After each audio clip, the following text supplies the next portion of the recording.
Good morning, children. Today we will solve another question of final accounts with adjustments. So here a trial balance is given to you. आपको as it is जैसे बताया गया वैसे ही आपको करना है. यहाँ पर आपको सेलेक्ट करना है कि कौन सा ट्रांजैक्शन, कौन सा हेड आपका ट्रेडिंग में जाएगा, कौन सा प्रॉफिट एंड लॉस में जाएगा और कौन सा बैलेंस शीट में जाएगा.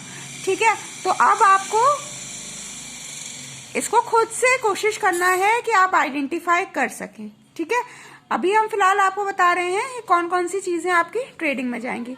सो ओपनिंग स्टॉक है आपका, तो ये ट्रेडिंग का पार्ट है. परचेजेस है, ये ट्रेडिंग का पार्ट है. सेल्स रिटर्न है, ये ट्रेडिंग का पार्ट है. Carriage inward is a trading part. Wages trading का पार्ट है. इसके बाद में बच्चों आपका लाइटनिंग फैक्ट्री की दी हुई है. ठीक है, अगर ऑफिस की लाइटनिंग दी होगी तो प्रॉफिट एंड लॉस में जाएगा, इस बात का ध्यान रखना है. तो फैक्ट्री की lighting is a trading part. इसके बाद सेल्स ट्रेडिंग का पार्ट है. परचेज रिटर्न ट्रेडिंग का पार्ट है.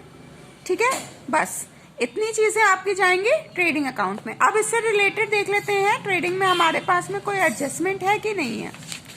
तो the adjustment that is given to you are, stock दिया हुआ है. ठीक है, तो स्टॉक आपको दिया हुआ है, ये आपका किस में जाएगा, ये आपका जाएगा ट्रेडिंग में, क्लोजिंग स्टॉक है.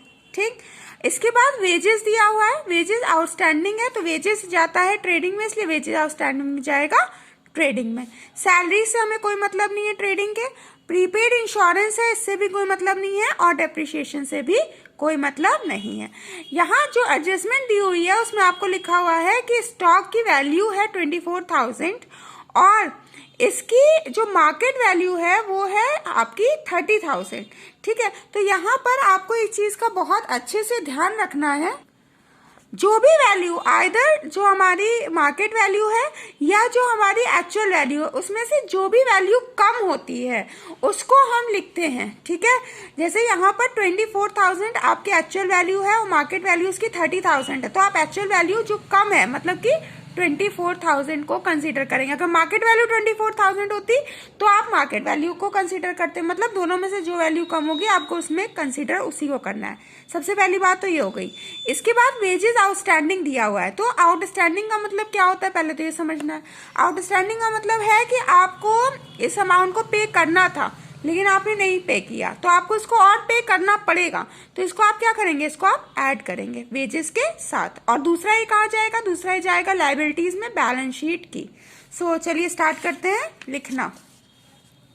सबसे पहले आपको गिवन है ओपनिंग स्टॉक, तो हम अपने फॉर्मेट में सबसे पहले डेबिट में लिखते हैं. हमने लिखा टू ओपनिंग स्टॉक 20,000. ठीक है, देयर आफ्टर हमें परचेजेस गिवन है, हमने लिखा टू परचेजेस. सबसे पहले परचेजेस है तो ये देखना है कि कोई परचेज रिटर्न है, तो परचेज रिटर्न आपको दिया हुआ है. तो परचेज हम इंटरनल कॉलम में लिखेंगे 80,000. हमने लेस करना है रिटर्न्स. रिटर्न्स कितना दिया हुआ है, हमें दिया हुआ है 4,000, तो 4,000 हम रिटर्न लेस कर देते हैं. 80,000 में 4,000 लेस करेंगे तो आपका आएगा 76,000. ठीक है, इसके बाद में आपको और क्या दिया हुआ है, आपको दिया हुआ है कैरेज इनवर्ड्स, तो हम वो लिखेंगे.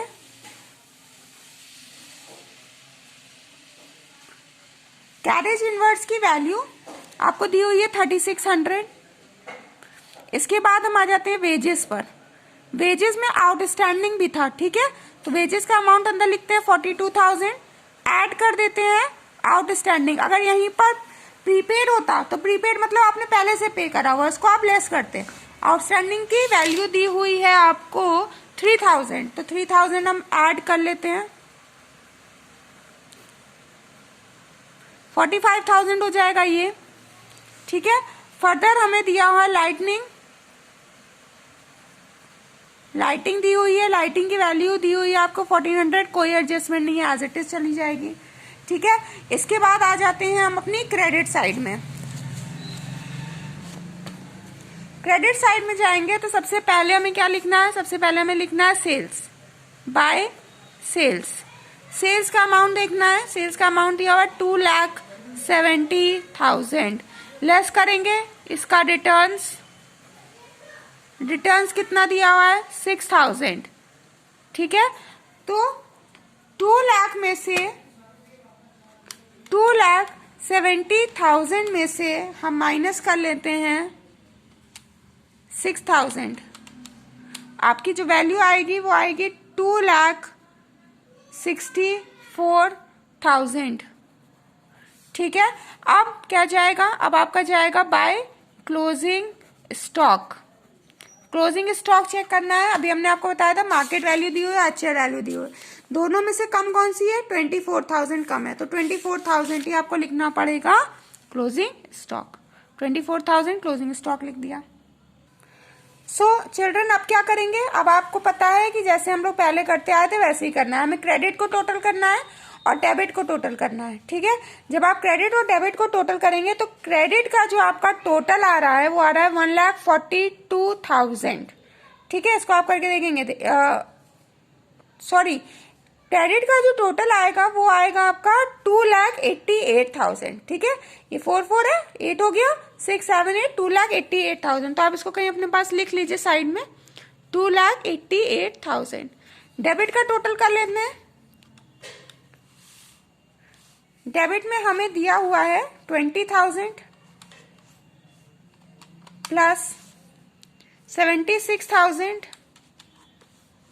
प्लस 3,600, 45,000 और 1,400। ठीक है, तो डेबिट का टोटल आ रहा है 1,46,000। ठीक है, 1,46,000 आपका ये आ रहा है। तो अब लेस कर लेते हैं, 2,88,000 माइनस 1,46,000। आपका जो अमाउंट आएगा वो आएगा 1,42,000।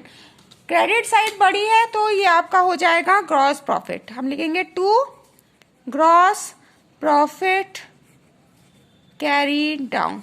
कितना आ रहा है, 1,42,000। ठीक है, ये आपको विदाउट एडजस्टमेंट में बहुत अच्छे समझा चुके हैं। दोनों साइड में कौन सी साइड बड़ी है, क्रेडिट, तो आप दोनों साइड से इसी को बैलेंस करेंगे। कितने से, 2,88,000 से इसको बैलेंस कर दीजिए।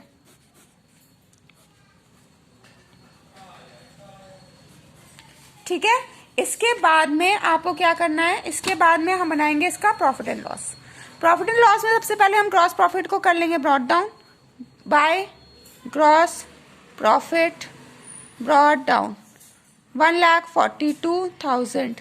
ठीक है, अब पहले देख लेते हैं क्या क्या एडजस्टमेंट्स है। सैलरी की एडजस्टमेंट है, इंश्योरेंस की एडजस्टमेंट है और डेप्रिसिएशन की एडजस्टमेंट है। तो अब हम लोग इसको शुरू करते हैं लेना। सबसे पहले लिखते जाते हैं साथ साथ क्या क्या है। यहां पर आपको आउटवर्ड दिया हुआ है तो कैरेज आउटवर्ड चला जाएगा इसमें, टू कैरेज आउटवर्ड लिख लीजिए। ठीक है, कैरेज आउटवर्ड में आपको क्या लिखना है, 800 हो गया। इसके बाद वेजेस से कोई मतलब नहीं, सैलरीज पर आ जाते हैं।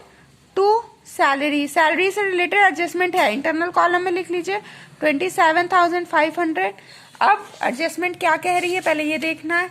एडजस्टमेंट में आउटस्टैंडिंग है 2,500 का, तो ये भी ऐड हो जाएगा। Add outstanding 2,500। ठीक है, आप इसको ऐड कर लेंगे। 27,500 में आपको ऐड करना है 2,500 को, तो ये आपका हो जाएगा 30,000। Set clear. इसके बाद प्लांट एंड मशीनरी से कोई मतलब नहीं है आपको। अब और क्या करना है, ट्रैवलिंग एक्सपेंस है, तो ट्रैवलिंग एक्सपेंस भी ले जाइए।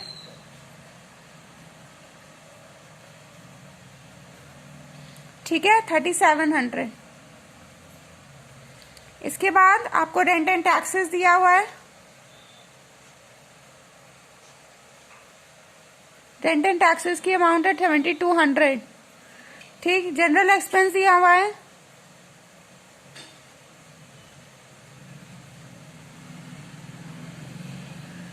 10,500। इंश्योरेंस दिया है, इंश्योरेंस से रिलेटेड एडजस्टमेंट गिवन है आपको, इसलिए इंटरनल कॉलम में एडजस्टमेंट क्या कह रही है, एडजस्टमेंट आप ही कह रही है कि प्रीपेड है 300 का, तो प्रीपेड को हमने आपको बताया लेस करना है कि आपने ऑलरेडी दे रखा है 300। 1500 में 300 आप लेस करिए, आपका हो जाएगा 1200। ठीक है, इसके बाद ड्राइंग्स वगैरह से कोई लेना देना नहीं है आपको। फिर आ जाते हैं क्रेडिट में, डिस्काउंट है। जब क्रेडिट में डिस्काउंट दिया इसका मतलब क्या हुआ, ये डिस्काउंट आपको रिसीव हुआ है। ये किधर जाएगा, ये जाएगा आपकी क्रेडिट में। बाय डिस्काउंट अमाउंट कितना है, अमाउंट है आपका 5200 का। ठीक है, इसके अलावा आपको कुछ नहीं है, लेकिन आपको डेप्रिसिएशन निकालना है। तो टू डेप्रिसिएशन ऑन किस किस चीज पर है, प्लांट एंड मशीनरी पर है और फर्नीचर पर है। ठीक है, तो plant to depreciation on furniture. तो प्लांट और फर्नीचर की वैल्यू देख लेते हैं। प्लांट की वैल्यू कितनी आपको दी हुई है, प्लांट की वैल्यू दी हुई है 90,000 और फर्नीचर की दी हुई है 8,000। तो 90,000 पे 5% लगाना है। ठीक है, तो 90,000 का जब आप 5% लगाएंगे तो ये आपका आएगा 4500 का डेप्रिसिएशन। और जब आप फर्नीचर का 9,000 पे 20% लगाएंगे तो आपको मिलेगा 1600। You have to calculate this by your own. Okay, now the same process you have to do. ये आपका होमवर्क है, आप इसका नेट प्रॉफिट कैलकुलेट करेंगे। आपको क्या करना है, क्रेडिट को टोटल करना है, डेबिट के टोटल से लेस करना है। ठीक है, आप इसको कैलकुलेट करेंगे and you will find out the answer of this. Okay, now we will make the balance sheet. Now we will make the balance sheet. Balance sheet में क्या क्या चीजें जाएंगी देखना है हमको। सबसे पहले प्लांट एंड मशीनरी दिया हुआ है, एसेट साइड बनाते हैं। प्लांट एंड मशीनरी आपकी 90,000, प्लांट एंड मशीनरी पर आपका डेप्रिसिएशन भी था, तो हम इधर लिखेंगे प्लांट एंड मशीनरी 90,000 लेस करेंगे डेप्रिसिएशन। डेप्रिसिएशन आपने लगाया था 4500। ठीक है, तो जब आप लेस करेंगे 90,000 में से 4500 को, तो आपका अमाउंट आएगा 85,500। ठीक है, इसके बाद अब देखना है फर्नीचर दिया हुआ है 8,000, तो फर्नीचर पर भी डेप्रिसिएशन है।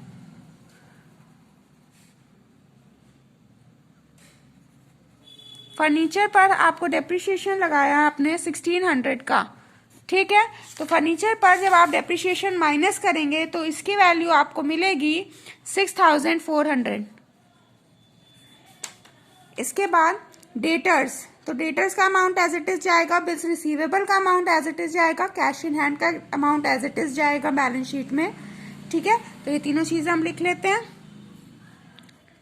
डेटर्स आपको दिए हुए हैं 52,000 के, बिल्स रिसीवेबल आपको दिया, पूरा लिखना है आपको, कोशिश करनी है पेपर में। अगर आप ऐसे मेरी तरह लिखेंगे तो आपके मार्क्स डिडक्ट हो जाएंगे। Cash in hand 6,300। और एक एडजस्टमेंट थी क्लोजिंग स्टॉक की, तो वो भी जाएगी।